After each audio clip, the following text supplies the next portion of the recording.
मोदी मोदी मोदी मोदी मोदी मोदी मोदी। जय श्री राम, जय जय श्री राम। भारत माता की, भारत माता की, भारत माता की। चराचरात वास करणारी गुरुदेव शक्ती या सभेला उपस्थित सर्व बंधू भगिनींना माझा जय गुरु। ये धरती अध्यात्म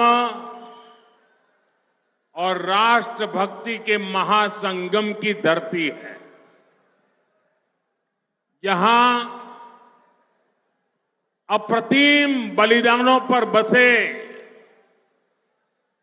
आष्टी गांव की प्रेरणा है।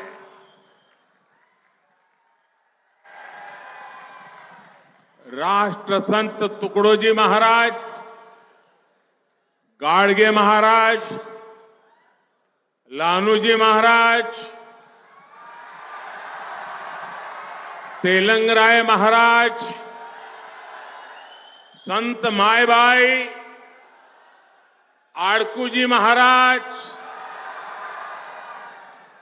ऐसे कितने ही अनगिनत महान संतों के आशीर्वाद यहां मिलते हैं। मैं आज सौभाग्यशाली हूं कि इस धरती पर उन सभी पुण्य आत्माओं को प्रणाम करने का अवसर मिला है। आज चैत्र एकादशी भी है। पंढरपुर की आषाढ़ी, कार्तिकी, चैत्र और माघी ऐसी 4 यात्राएं मुख्य होती है। उनमें से आज चैत्र एकादशी की यात्रा है। आज हर तरफ गूंज रहा है, रूप पाहता लोचनी, सुख जाले वो साजड़ी, तो हा विठ्ठल बरवा, तो हा माधव बरवा।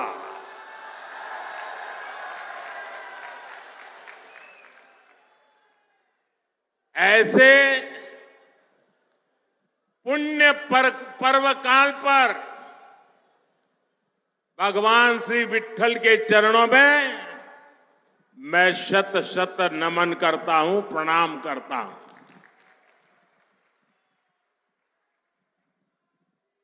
मैं गुजरात में पैदा हुआ तो स्वाभाविक है कि वर्धा और अमरावती से एक विशेष नाता भी रहता है। पूज्य बापू गुजरात की धरती में पैदा हुए और वर्धा उनकी कर्मभूमि रही है। विनोबा जी भी लंबा समय जीवन का बड़ौदा में बिता करके फिर यहां आए। साथियों, 2024 का ये चुनाव विकसित भारत, आत्मनिर्भर भारत के सपने को पूरा करने का चुनाव है। ये सपना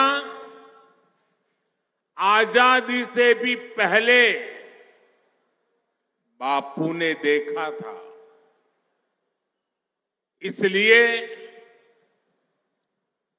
आज जब देश इस दिशा में निर्णायक कदम उठाने जा रहा है तो इसमें वर्धा का विशेष आशीर्वाद चाहिए।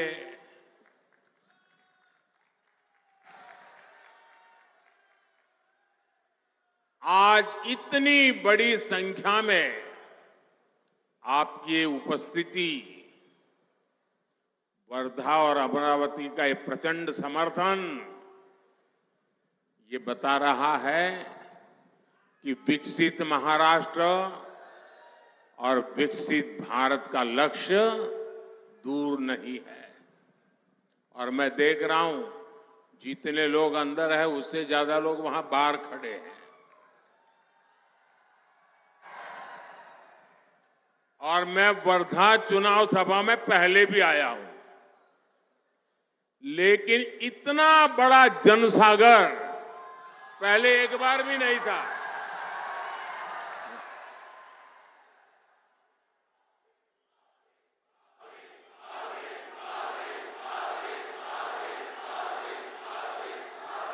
आपके आशीर्वाद भी बढ़ रहे हैं, आपका प्यार भी बढ़ रहा है, और इसलिए आज पूरा महाराष्ट्र कह रहा है, फिर एक बार, फिर एक बार, फिर एक बार।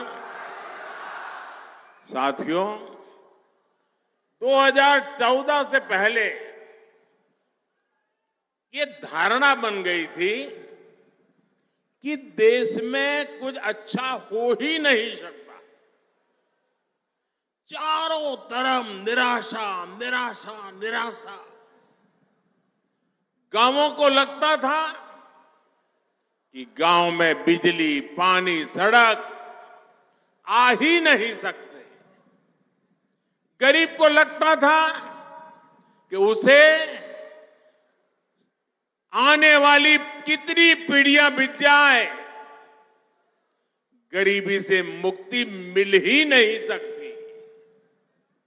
किसान को लगता था कि बदहाली शायद उसकी नियति है, कितनी ही मेहनत क्यों न करे, भाग्य बदलता नहीं है। महिलाओं को लगता था कि उनकी तकलीफें कभी कोई समझेगा ही नहीं। लेकिन भाइयों बहनों,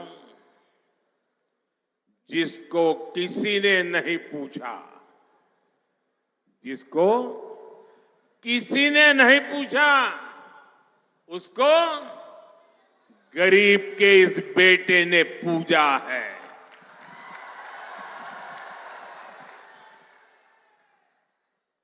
दस वर्षों में हमने 25 करोड़ लोगों को गरीबी से बाहर निकाला है। हमने हर गांव तक बिजली की रोशनी पहुंचाई है। हमने देश के 11 करोड़ लोगों को पानी का कनेक्शन दिया है। 10 वर्षों में 4 करोड़ गरीब परिवारों को पीएम आवास मिला है। 10 वर्षों में 50 करोड़ से ज्यादा लोग बैंकों से जुड़कर अर्थव्यवस्था का हिस्सा बने हैं। और आज जब वर्धा आया हूं तो आप सबसे मैं एक प्रार्थना करना चाहता हूं। करूं? ऐसे नहीं, आवाज में कुछ दम होनी चाहिए। जरा हाथ ऊपर कर बताइए, मैं प्रार्थना करूं। देखिए, आप अभी गांवों में जाते होंगे, अलग अलग बस्तियों में जाते होंगे। ये सारे काम जो मैं गिना रहा हूं ना, अभी भी हो सकता है किसी न किसी गांव में 1 आध 2 परिवार ऐसे हो, शायद मकान मिलना बाकी हो। 2-4 परिवार ऐसे हो जहां गैस का कनेक्शन न पहुंचा हो। 5-15 परिवार ऐसे हो शायद टॉयलेट न बना हो, नल से जल न पहुंचा हो। मेरी आपसे एक प्रार्थना है आप मेरे प्रतिनिधि हैं। मेरे लिए आप ही मोदी है।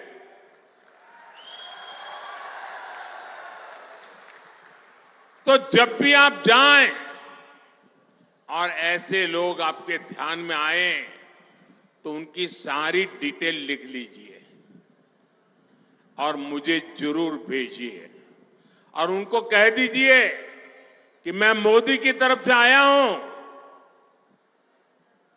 मोदी की गारंटी लेके आया हूं कि जब मोदी तीसरी बार आएंगे ये तुम्हारा जो मकान बनना बाकी है वो पूरा हो जाएगा।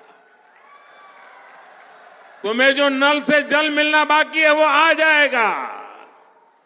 तो मेरा एक काम कर दोगे, क्योंकि मुझे हर किसी की सेवा करनी है और आप मोदी बनके मेरी मदद करिए। करेंगे? साथियों, आज आत्मविश्वास से भरा ये देश अब मोदी की गारंटी देख रहा है।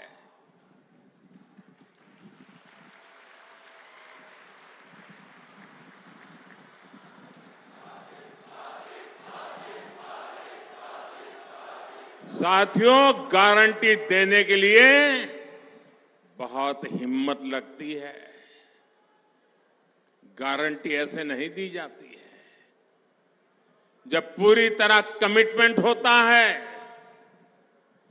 पूरी तरह रोड मैप होता है और मन में एक संकल्प होता है कि मैं इस काम को करके रहूंगा, कितनी ही बाधाएं क्यों ना आए, मैं बहानेबाजी नहीं करूंगा, करके रहूंगा, तब जाकर के गारंटी निकलती है।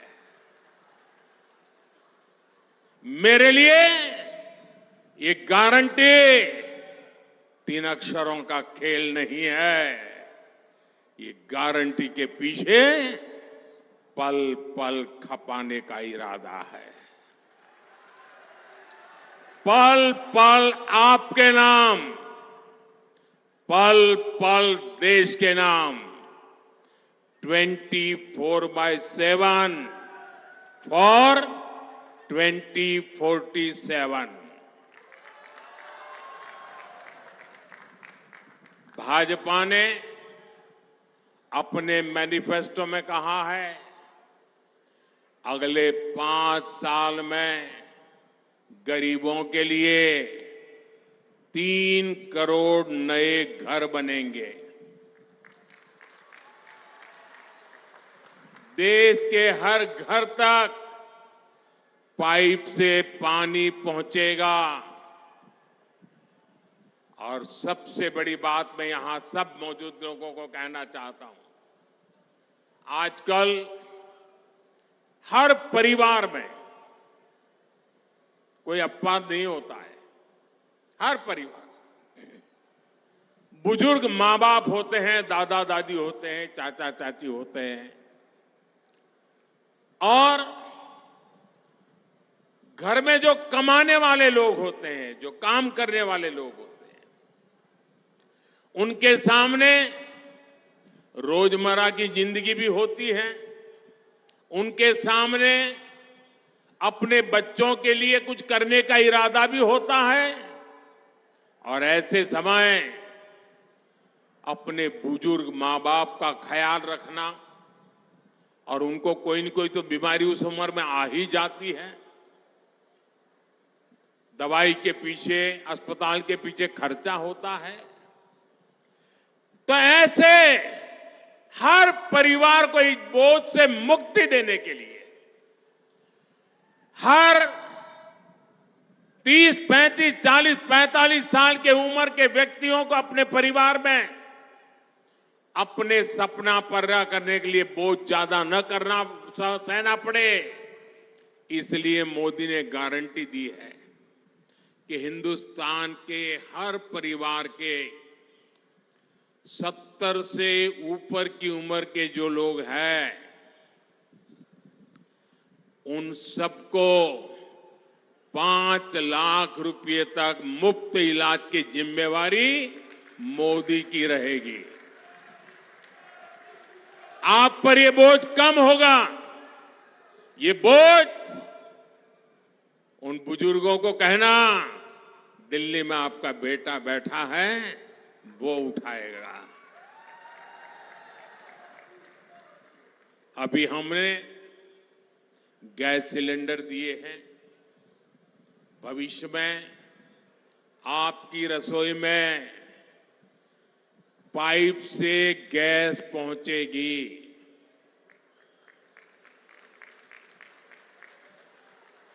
जैसे पाइप से पानी आता है, वैसे पाइप से।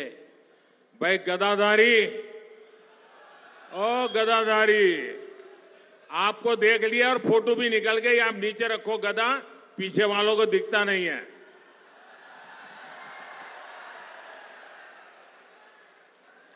बजरंग बली की जय। आप पहलवान हैं क्या? हमारे तड़स जी तो पहलवान रहे हैं।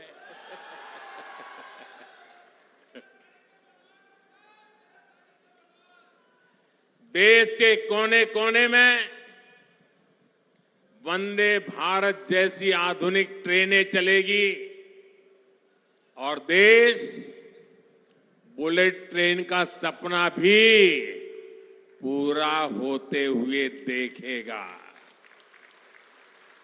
चंद्रयान देखा, अब गगनयान भी देखेगा। साथियों, विकसित भारत देश की हमारी माताओं, बहनों, बेटियों के सशक्तिकरण के बिना असंभव है। इन 10 वर्षों में हमने स्वयं सहायता समूहों का एक आंदोलन खड़ा करके महिलाओं की आर्थिक भागीदारी के रास्ते खोले। अकेले वर्धा में ही 1.5 लाख से ज्यादा परिवारों की महिलाएं स्वयं सहायता समूह में शामिल है।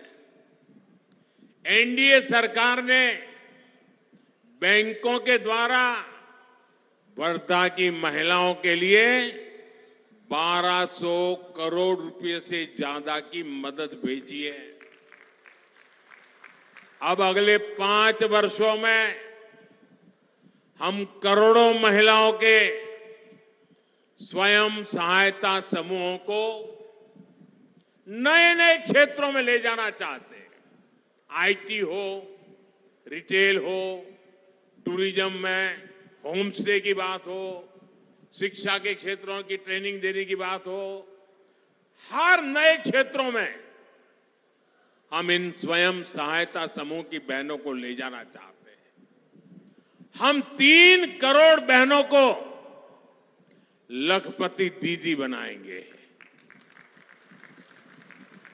हम गांव-गांव में अपनी बेटियों को ड्रोन पायलट बनाएंगे और ये मोदी की गारंटी है।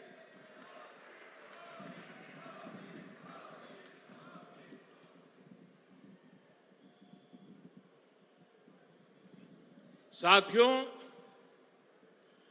कांग्रेस और इंडी अलायंस की सोच हमेशा से विकास विरोधी और किसान विरोधी रही है। इसलिए देश में दशकों तक किसानों की हालत लगातार इतनी खराब रही है।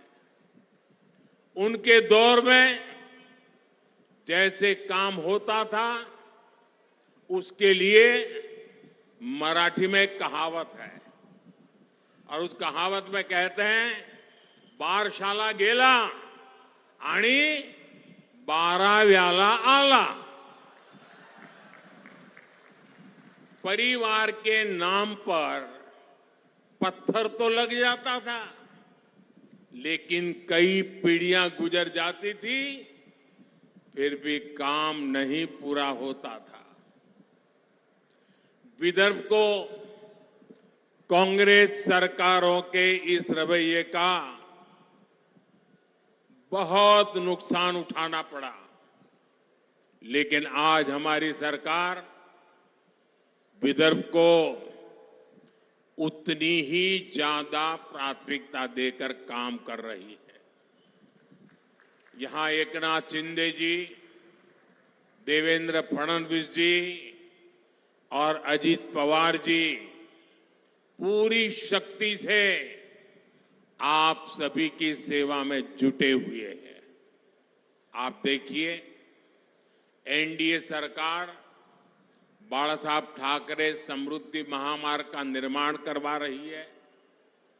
आज नागपुर से गोवा के बीच 1,00,000 करोड़ रुपए की लागत का ग्रीन हाईवे बन रहा है।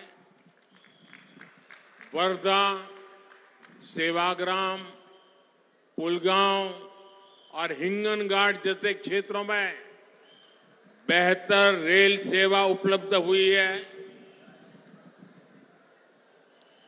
वर्धा, यवतमाल, नांदेड़ के बीच रेलवे लाइन और वर्धा से बल्लार शाह के बीच रेल ट्रैक जैसे प्रोजेक्ट इस क्षेत्र की कनेक्टिविटी बढ़ा रहे हैं।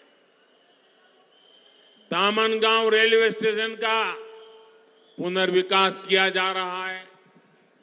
हमारी सरकार ने आरवी विधानसभा क्षेत्र में सिंगल लाइन को ब्रॉडगेज रेलवे लाइन में बदलने के लिए अलग से फंड दिया है।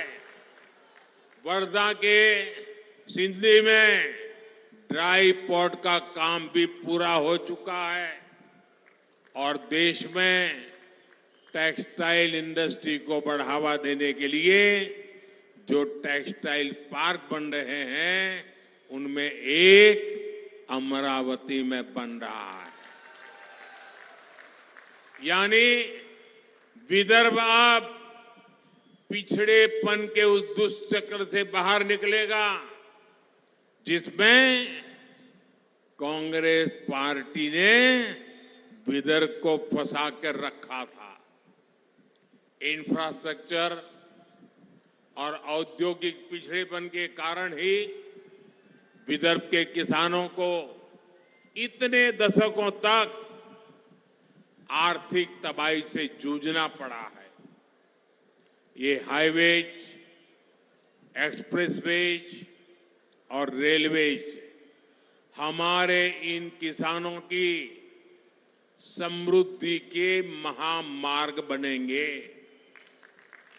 साथियों, वर्धा और अमरावती में सिंचाई की समस्या यहां किसानों के लिए कितने बड़े संकट का कारण रही है, ये हम सबको पता है। लेकिन पिछली सरकारों ने इस ओर कभी ईमानदारी से काम नहीं किया। 2014 में देश में ऐसी 99 बड़ी सिंचाई परियोजनाएं थी जो दशकों से अटकी हुई थी। इसमें सबसे ज्यादा संख्या महाराष्ट्र की सिंचाई परियोजनाओं की थी। ये एनडीए सरकार है जो इन्हें तेजी से पूरा करा रही है। अब लोअर वर्धा इरिगेशन प्रोजेक्ट और अमरावती का लोअर पेडी इरिगेशन प्रोजेक्ट किसानों के लिए वरदान बनने जा रहा है। इसके अलावा भी इस पूरे क्षेत्र में सिंचाई के लिए कई छोटे प्रोजेक्ट भी लाए जा रहे हैं। साथियों, हम समस्याओं के समाधान के साथ ही संभावनाओं के सृजन के लिए भी काम कर रहे हैं। हमने अमरावती के संतरे और वर्धा की हल्दी को वन डिस्ट्रिक्ट वन प्रोडक्ट के तहत अलग से पहचान दी है ताकि यहां के किसानों को इसका लाभ हो। किसानों की आर्थिक सहायता के लिए किसान सम्मान निधि का पैसा भी सीधे किसानों के खातों में भेजा जा रहा है। अकेले वर्धा में ही किसानों के खातों में भारत सरकार की तरफ से 300 करोड़ से ज्यादा रुपये भेजे गए और महाराष्ट्र में देवेंद्र जी और शिंदे जी की सरकार के द्वारा भेजे गए वो अलग। साथियों, आज बीजेपी के विकास के सामने इंडी अलायंस मुद्दों की कंगाली से जूझ रहा है और इसलिए ये लोग अब केवल गाली गलौज और अपमान की राजनीति पर उतर आए हैं। इंडी अलायंस की तमिलनाडु की जो पार्टी सनातन के विनाश की घोषणा करती है, उन नेताओं से ये लोग छत्रपति शिवाजी महाराज की धरती पर हमारे महाराष्ट्र में लाकर रैली करवाते हैं। अयोध्या में राम मंदिर का 500 साल पुराना सपना पूरा होता है तो कांग्रेस पार्टी और उसके दोस्त उसका भी बहिष्कार करते हैं। अयोध्या में भव्य राम मंदिर में पहली रामनवमी का आयोजन हुआ। सूर्य की किरणों से भगवान राम के अभिषेक ने हर देशवासी को भक्ति से सराबोर कर दिया।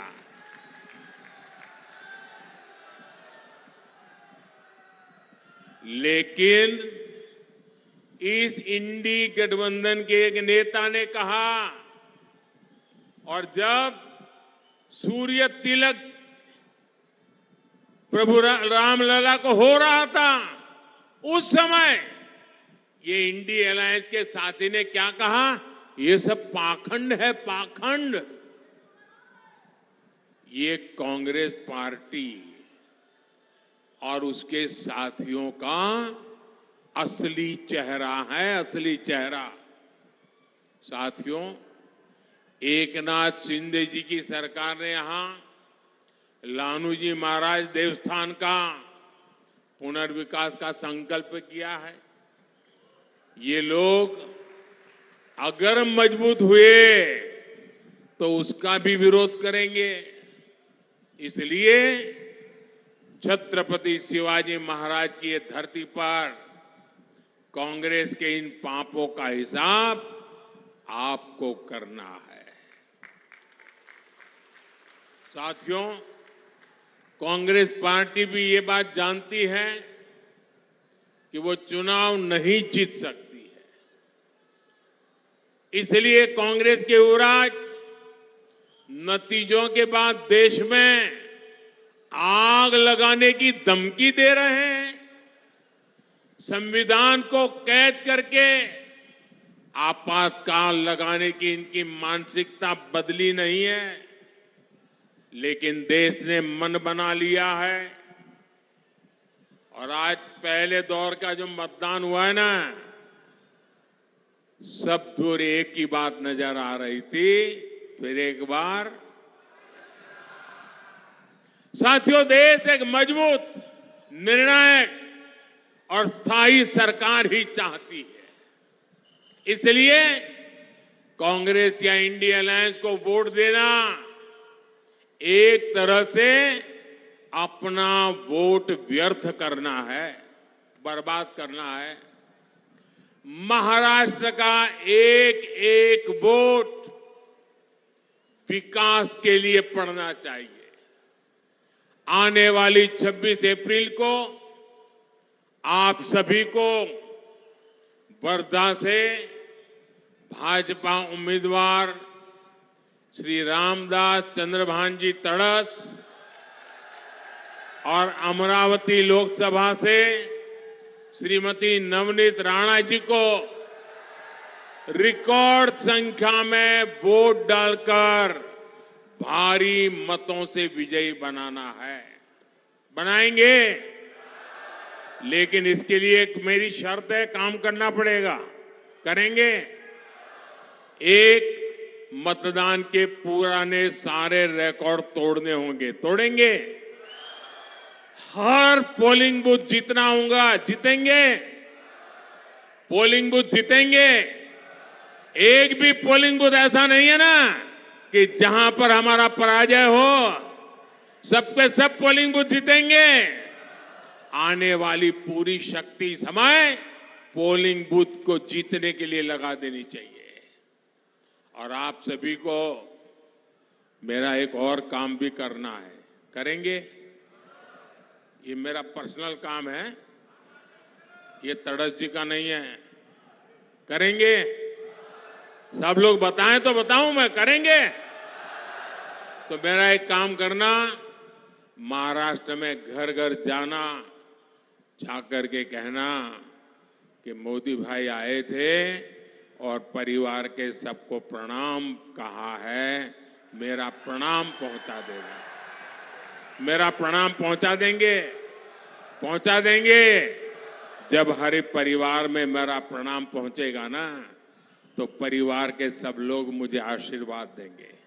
और जब मुझे आशीर्वाद मिलते हैं तो एक नई ऊर्जा मिलती है। और जब नई ऊर्जा होती है तो आपके लिए, आपके सपनों के लिए मुझे खप जाने का आनंद मेरा बढ़ जाता है। इसलिए मुझे हर परिवार से आशीर्वाद चाहिए। बोलिए भारत माता की, भारत माता की। बहुत बहुत धन्यवाद। बहुत बहुत धन्यवाद आदरणीय प्रधानमंत्री महोदय। आपके प्रेरणादायी शब्द हमेशा नई ऊर्जा हम सबको प्रदान करते हैं। आपका आभार। आभार प्रदर्शन के लिए यहां पर आमंत्रित करती हूं श्रीमती अर्चना ताई वानखेड़े जी को।